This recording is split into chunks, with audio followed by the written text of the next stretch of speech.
So On3 released their preseason top 25. The SEC has 9 teams. The Big Ten has 8. So according to them, we should just not play the season at all. Plus Purdue's athletic director, he said what? And it's Oregon's win total today. All that and more on a Locked On Big Ten Squad. You're talking ball with the Big Ten Squad.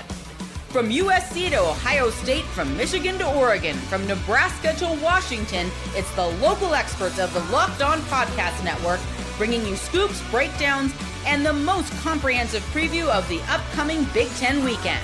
No hurt feelings and thin skin allowed. Squad up, you're part of the Big Ten Squad.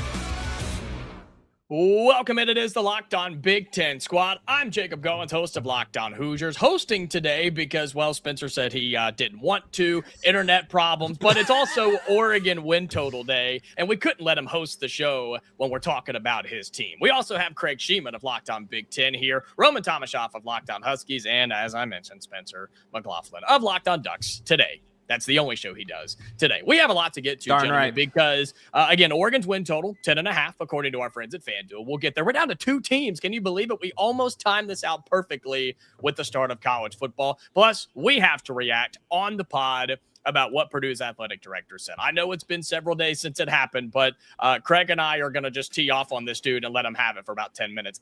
But we start today's show with On3 putting out their preseason top 25, and the Big Ten's got 8 teams represented in it, guys. That's pretty good, but Craig, the SEC has 9, so we may as well just hang it up, not play. They're the best. They're just the top dog. The SEC is just that good, huh? Is that what you think? I'm wondering what it is going to take to get SEC guy, SEC fan, SEC coaches to understand that they're the second dog, all right? What's it going to take? Do we have to win a 4th straight national championship in the Big Ten? And then they always go to the argument, well, the middle of the conference is better. Well, no, it's not. Head-to-head play, whether it be the playoffs where we sweep them, or we have a better record in the playoffs, or the .com bowl games, or head-to-head play, absolutely own them. So all they really have to hang their hat on is, well, okay, then maybe the bottom of our conference is better. Well, who cares about I have the something bottom? else on that. Nobody cares about that. So I don't know what it's going to take, but every year we get these polls that come out. We'll get a couple of Big Ten teams at the top, and then all SEC, and then we'll throw in some Big Ten teams at the end to kind of help balance it out a little bit. I'm almost done trying to explain to these SEC people that they're second fiddle. Roman, please, my friend, chime in. Let me make it worse, because somehow a whole bunch of SEC fans found last week's squad show on my channel, and some of the comments that I got were just straight up gold. One of them was Vanderbilt was ranked higher than most Big Ten teams, so the SEC is clearly better. And this from like the end of last year. The other one, and I wish I could read the whole thing. I just don't want to give that person the time of day. Talked about how the SEC is so much better because it generates so many more viewers, and that the Big Tens are too spread around, which is just one of the most insane things I've ever heard. Yes, that I know Spencer and the Ducks, they're fighting for clicks over there instead of wins, but I'm sorry, I had to get that one in there. But it's one of those things. We can't turn on ourselves, Roman. We can't. I'm sorry. I'm sorry. Yes, we can. Yes, we can. I will allow it. I will allow it. I will turn on. I wouldn't turn on Craig. He does a quality show. I will turn on you two and Seiko in 2 seconds. We're well aware of that. Can't turn on Seiko if he's not here. That's just that character. No, by the way, can we point out the Spencer's deluxe location, waterfront in the woods? This is gorgeous. That is Oregon to before the show, though, we asked if we could come hang out with him, and he told us no. Yeah, he did. Not on this trip. No, I invited my close friends to come this weekend.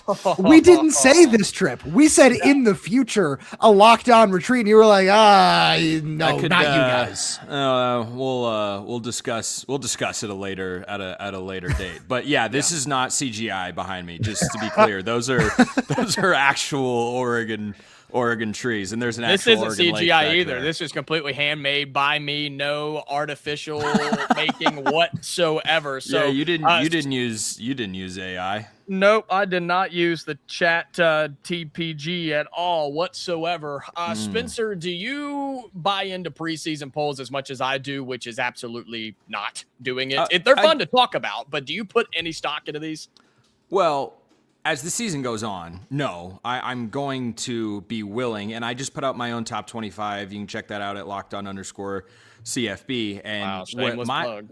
what my ranking is a reflection of is what I feel like all rankings, whether it's the AP or the College Football Playoff Committee's poll, should be a reflection of, and that is what teams have actually earned. And going into a season, all you have earned to that point is the season prior and the off season. And that's what we have to evaluate you on. And I think giving fans a snapshot of where teams are likely to be or where they're capable of being going into the year, I don't think that's the worst thing in the world. Where preseason polls go wrong, Jacob, is when media folks that vote on the AP or the College Football Playoff Committee, whoever, when they get latched on to the preseason poll, and they'll say, well, I thought this team was going to be good going into the season. Perfect example, South Carolina last year. I thought South Carolina was going to be good because they had a talented quarterback and they'd had a good season the year before, and they were terrible. They were flat out terrible. And yet I saw them pop up in, what was it, the ESPN, I think FPI power rankings or some your list favorite. like that. Some mess. My absolute favorite. But I throw the top 25 back on the screen again. Yep, I could, I got but you. you're hosting the show, so you got to do it. Yep. Florida at 25 is a comical, laughable joke. I mean, there's no reason for them to be inside the top 25 there because they have not earned anything to be there. Now, if you want to have the subjective opinion that Florida is going to be a good team this year, that's perfectly fine. You can make that projection. That is not how polls should be seen. That is not how polls should be used and treated, because I think that leads to subjectivity coming into the sport rather than the results on the field. I mean, Tennessee being in there, it's not the most egregious, but I didn't have him in there. And by the way, I'll be fair, Penn State shouldn't be in there either. They absolutely should not. Yep. I agree with that. They have to beat I somebody do too. real first. Like, I don't think that should happen. But See, with that line of thinking, though, I think, and you said it at the beginning, like I feel like you haven't earned anything. I feel like last year is completely separate from this year, even if you return 80% production or whatever number each team. You know what I mean? Like that's again, they're fun to talk about. They're clearly we're leading our squad show with it, but I just don't think. And to your point, Spencer, I think so many people who are in decision-making positions, they do latch onto those. They latch onto the preseason top 25 in the AP poll. And they're like, well, Illinois was the 9th-ranked team in the country when they came to Bloomington last year. You know what I mean? But at the end of the day, yes, Craig. Go ahead, Craig. Well, to talk about bias from the year before, or even to the point what Spencer said, you earned it based. We make these decisions based on what you did last year or maybe in the off season. How many times would Ohio State maybe win a national championship and be your preseason number 1 or number 2 at worst every year? Yeah. Indiana 7th? Come on. 6, but still not. I mean, should still be laughable. Should still be top 5 minimum. You know what I mean? Like, like that's a great example of what I'm talking about, Craig, is the brand bias that still comes into play, and the Hoosiers are still clearly fighting that. No one that is a major brand, Alabama, Ohio State, Georgia, go down the list. Nobody at that level, Michigan, would be a 16-0 national champion with the playoff resume that they had. They'd be the number 1 team. They'd be the number 1 team, and they should be. Everyone should be looking up at them, because guess what? Until proven otherwise, on the field, everyone is looking up at them. What did Indiana do last year, gentlemen? What did they do the last game of the season? What did they do? I think they won that game, right? They did. They beat someone did. because they went against Oregon twice, and they were so battle tested because of those trials and tribulations that they were able to beat everyone else. Yeah. The answer was they won a championship, but you can't tell Purdue's Oregon doesn't know what that's like. You're right. Maybe that's what he meant to say was Oregon instead of Indiana, because this is probably the most outrageous comment I've ever heard in my life. We talk about it and we roast the guy next. But first, want to let you know that today's Locked On Big Ten Squad is brought to you by FanDuel. Baseball fans, if you think you know who's hitting a home run today, FanDuel is giving you a free chance to call your shot with daily dingers. It's easy to play. Just make your free pick for who you think will hit a home run in their game. If you're right, you'll receive a profit boost to use on your next bet for a chance at extra winnings. Best of all, you can make a free pick every day throughout the MLB season. Daily Dingers is another fun way to stay engaged with every day's games, whether you're following your favorite team. Roman and I are following the Red Sox. Spencer is, for whatever reason, following Seattle. And Craig, I have no idea what team he cheers for, but you can be more involved in the action, and there's always a chance of somebody going deep. And so if you want to be involved with this and just make it a little bit more fun, have a little bit more spice during baseball season, you can do that on FanDuel. So join all the action at FanDuel.com. That's FanDuel.com to play Daily Dingers and make your free pick on who is hitting a homer. Play ball and swing for the fences on FanDuel, an official partner of the MLB. Craig, who is your favorite Major League Baseball team? I'm a native Detroiter, so I'm all Detroit all the time. Oh, God. Is that sports across the board? Tommy Lions, Kahnle, Tigers, Red Wings? Oh, Yeah. oh gosh. I'm so sorry. At least you got Indiana in your background. What did Spencer just say? Tommy Kahnle, my king. Yeah, I just had to watch that dude not remember how to throw his only pitch for the last 3 months. I'm glad he's gone. His changeup. Yeah. Yeah, I love it. I love his changeup, man. Yeah, but he's it's a 45 phenomenal now. pitch. It's over. And it's over. And when you know that pitch is going to show up, you can rip it into right field and give me one of the most euphoric moments of my entire life. That's a thing that happened. Okay, that's right. I forgot he gave up that home run. That's right. No, it wasn't a home run. It was a walk-off single to right field. Roman, do you even I was thinking of the Cal baseball? Raleigh one. Yeah, sometimes. You guys follow baseball. The amount of random jersey names that you guys were pointing out at the White Sox game in Chicago was a blast. was pretty So impeccable. good. And I consider myself a pretty big baseball fan, but I was like, these Esteban Loaiza was That was a fun one. Yep. Bobby Jenks, incredible. The Bobby Jenks jersey Aura. was incredible. Hey, Aura. I just The want to aura of Bobby say, Jenks. before we move on and talk about Purdue athletic director's quote, some people stayed and got to see a walk-off in extra innings. Yeah, they did. Others left. It was pretty the awesome. building. And What I did say Purdue's that athletic person's the director reason- say? It's a great transition, Spencer. Nicely done. Yes, Tommy McClelland. This is obviously news from several days ago, but I think this is the first time on the squad we're having a chance to sit down and react to it. He just decided that, let's take a shot at Indiana, right? They're the big rival. You're trying to make a statement, right? Trying to get the fans all hyped up. I get it, right? But he says, if you want to win championships, don't go to Indiana. Guys, I don't know where it came from. I don't know how you defend it. I don't know what intern or daughter of his wrote that speech. I don't know. But that's just about as bad as it gets. Jacob, can I go first here since I got to run in just a second? Oh, yeah. Sure. Please do. Yeah, let's cater to Educate Roman. yourself. Educate yourself. That's it's crazy. I get it. Oh, hey, let's make a splash. Let's have some fun. Everybody knows. Yeah. Well, again, if you don't know that, I think that's a big problem for what the future might hold for Purdue. And they're not necessarily in the best place to begin with right now outside of men's basketball. So that's one of those things where how are you going to sit up here and say these sorts of things where, again, Jacob, you're right. Educating is the bare minimum at this point in time. That's absolutely crazy. Also, just want to say Oregon under 10.5, crazy high line, going 11-1, 12-0. That's going to be really tough. Where are the Give me losses? the under. Where are the losses, Roman? Ohio State. Okay. And I'm waffling back and forth on a couple of the other ones, but it's not in my preseason predictions over on Locked On Huskies. Washington pulls the upset in Eugene. I'll see you guys. Bam! He throws the peace sign and he's gone. Roman Tomashoff of Locked On Huskies. Thank you for that, guy. Craig, I know you have thoughts, and you have talked about it on your show, Locked On Big Ten. I have obviously talked about it on my show, Locked On Hoosiers. But man, where did this come from? And he's had to go on this whole, basically. What do you, I guess, how would you word that? He's had to take it back, and he's on a tour across every microphone he can get in front of walk it back to it. That's what I was trying to say. And that's pretty bad as a guy who just got hired as the athletic director. Well, there's two possibilities here, and neither are really good. The first one is maybe Kurt Cignetti put pressure on everybody, not only to turn programs around right away, but to make bold statements at press conferences, right? I mean, we all remember how Cignetti took to the scene with Purdue sucks and all that stuff.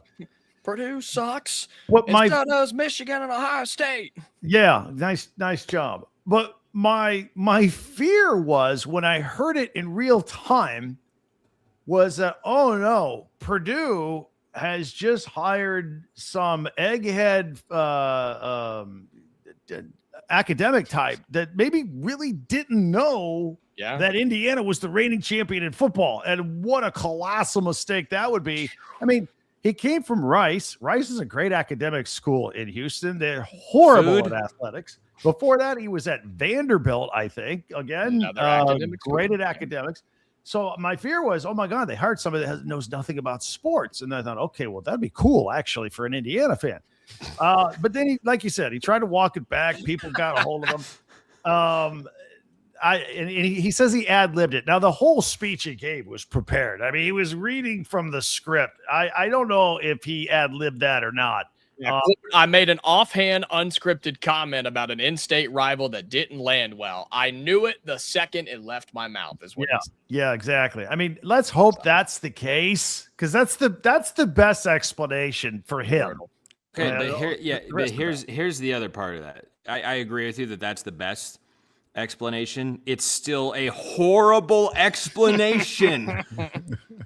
Dude, you can't come in to be, it's not like this was the president of the university. You know, there's always that conversation when a school hires a new president.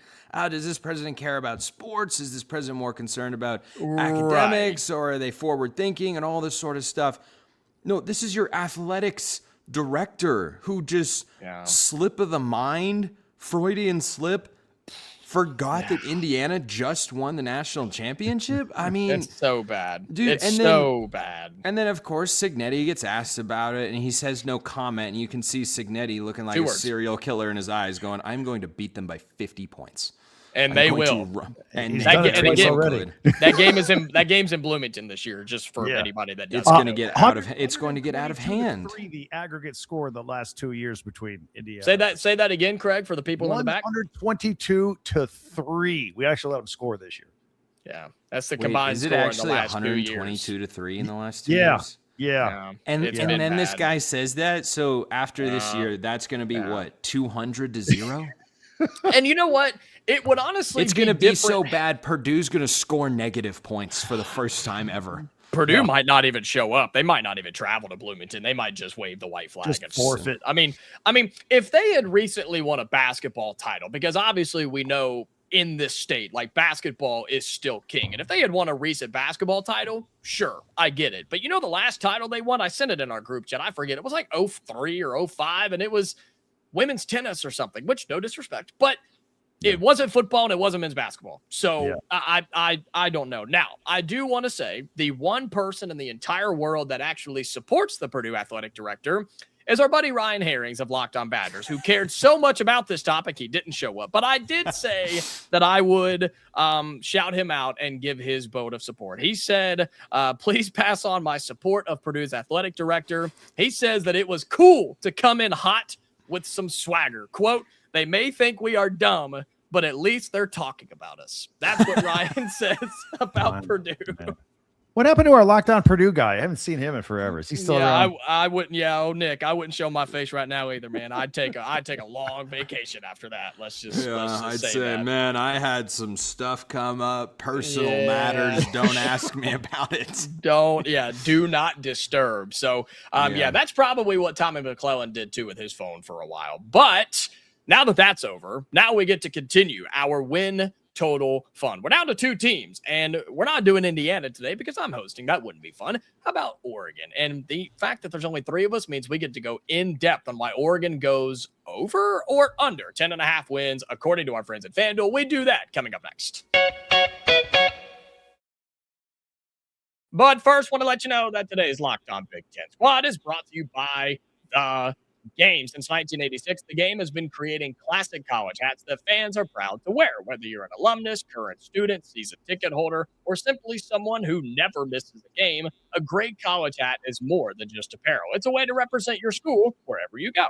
This year, the Game is celebrating its 40th anniversary. Yes, 40th anniversary, by giving fans a chance to save on some of their most iconic college hats. If you've been thinking about replacing an old favorite or adding a new one to your collection, now is the perfect time. For Indiana fans that are hanging out here, they've got a ton of them. They've got the old school, they've got some with the rope on them, they've got your classic ball cap, they got everything you need to support the national champs, all right? With hundreds of officially licensed college hats to choose from, you'll find the perfect fit for game day and every day. Don't miss this chance to celebrate 40 years of the game with 40% off your entire order. Visit thegamecaps.com and use the promo code LOCKEDON at checkout. That's thegamecaps.com. Promo code LOCKEDON to celebrate 40 years of the game with 40% off. But don't wait, this anniversary offer will not last forever. All right, final segment of the Locked On Big Ten Squad. I'm Jacob Goins of Locked On Hoosiers, Craig Sheeman of Locked On Big Ten, and Spencer McLaughlin, who today is representing Locked On Ducks. And you will be last, my friend. I will go into it a little bit. Craig will also go into it a little bit, and then we'll let you tell us why Oregon goes over or under 10.5 wins this season in college football. Craig, go ahead, my man. You are the Big Ten rep. You know every team in and out, too deep, everybody walk-ons as well. Tell us about the Oregon Ducks, my friend. Over or under 10.5 wins in 2026? Slam dunk over. I am so bullish on the Ducks this year. I saw Spencer holding up the O. That might be 0 for 0 losses this year. Knows ball. I think you're good. Look, they got the tough games. You got Ohio State and Michigan back to back, but you got Ohio State's on the road. I think those are the only two trip ups. And then USC is going to come gunning for Oregon. That's a toughie because it's at the Coliseum. And I think USC's entire season hinges on their ability to beat Oregon. It's what kept them out of the playoffs last year. It's the game they have to have this year. That's going to be a battle. But ultimately, I think Oregon's the better team. I think they're loaded. I know the running back Davison, who had 15 touchdowns last year, he got hurt. It's not a season ender, but kind of, sort of, maybe not 10 really. weeks, 8 weeks, something like that. No. What do we got? We don't know, but he practiced in full on Wednesday. Yeah. Was that after the injury or? Yeah, there was a little. What happened?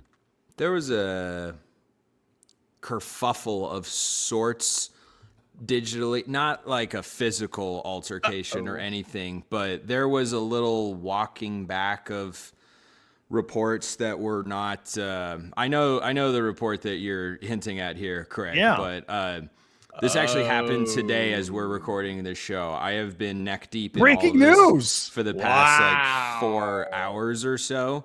Yeah. Not expected to be anything significant, and perhaps not coincidentally, Oregon put out a series of photos and videos from practice on Wednesday. It included one of Jordan Davison running through in full pads. So, well, that's fantastic.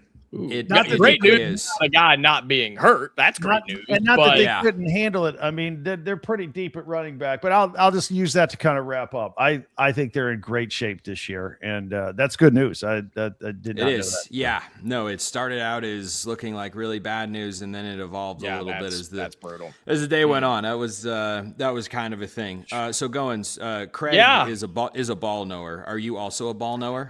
Well, look, I am a ball knower. Now, whether you refer to me as that, we're going to find out in about 30 to 45 seconds. But look, there's a reason that Oregon is the pick by most people to win the national championship. And there's a reason that their win total is 10.5 right there with Indiana. And I wish the trip to Oklahoma State was better, right? We all wish that Oklahoma State, and look, they could be by season's end with a new coach, quarterback, things like that. But week 2 is just they're not going to be ready for the physicality of the Ducks. I'm not scared for them to go on the road to USC. Dan Lanning is 10 times the coach that Lincoln Riley is, so I'm not worried about that. UCLA, Nebraska, snooze fest. At Illinois is interesting. Late Saturday in October. If it's a night game, it could be interesting. Northwestern, no. On the road at Ohio State, I'm going to give that a loss, but the rest of the schedule, I think they win it. Washington is a home game, right, Spencer? That's in Eugene. So, yeah, I'm going to go over. I think 11-1 is very, very doable for the Ducks. I think they'll be a top 3 team. I think they will be playing in the Big Ten championship game, and they will be seeing the Indiana Hoosiers. I am very much hoping that your predictions are on the money. I'd take either one, 11 wins or 12 wins with this Anything schedule. under the win total is it a disappointment, Spencer? 10-2. Depends if they get into the playoff. Ohio State went 10-2 and won the national championship. And at the end of the day, that is the only thing that matters for Oregon fans anymore to a large degree, and understandably so. And, if they were to go 10-2 and let's say get shocked by Washington at home, but make the playoff and go on to win the whole thing, I think every Oregon fan would sign up for that, because I doubt any Ohio State fan would trade the national championship for that win over Michigan in a year where Michigan didn't make the college football playoff. And I think Washington will be good this year. They're in my preseason top 25. I don't think they're making the college football playoff this season. They're not ready for that. So I think that what Oregon has to do this year is not going to be defined in the regular season, and the ends will justify the means. If you go 12-0 and win it all, great. If you go 10-2 and win it all, great. It's all about whether or not you win the whole thing. So I have not made an official record prediction yet. I'm not going to. I will say that I am only torn between whether I'm going to pick them to win 11 or 12 games. Okay. I like the over. The over hits. The games that I think they could easily lose. They're an underdog against Ohio State. USC is the game where they're going to be the slightest favorite. You could get caught in a trap game at Michigan State the way that you did against Wisconsin a couple of years ago. Short week of travel, long trip, nasty weather. Washington in a rivalry game, anything could happen when rivals square off. Illinois could be sneaky tough. Maybe Michigan. I think Kyle Whittingham has got a lot of experience and a lot of really good experience as a coach, and he's got a good roster. I don't know if they're putting it all together this year, but yeah, you could feasibly lose any of those games. Oregon should win all but one in the regular season, and frankly, there will be some Duck fans that expect Oregon to go 12-0, and with the way the roster looks, it's not an unreasonable expectation. It is Tyler or bust in Eugene. Spencer has said it. Every Duck fan has said it, and Dan Lanning would probably say I don't know about that's every what Duck coaches fan. did. I don't know about every Duck fan, but plenty of them have, and they're not on unreasonable ground of doing so. Nope, not at all. So Oregon is done. That means next week's Big Ten squad, we wrap it up and we get to talk about the Hoosiers and how they will crush their over of 10.5. Yeah. They'll find a way. Goins, can you host next week? I'm going to be out sick. Nope, sorry, can't. Won't be here. Actually, no, I will be here. I just won't be hosting. But no, great show today. Thank you for you guys showing up. Thank you for everyone watching. Roman Tomashoff of Locked On Huskies was here earlier. Spencer McClelland of Locked On Ducks. Craig Sheeman of Locked On Big Ten. I'm Jacob Goins of Locked On Hoosiers. Thank you for being here this week. We are back again next week. So until then, stay safe, and we will talk to you later.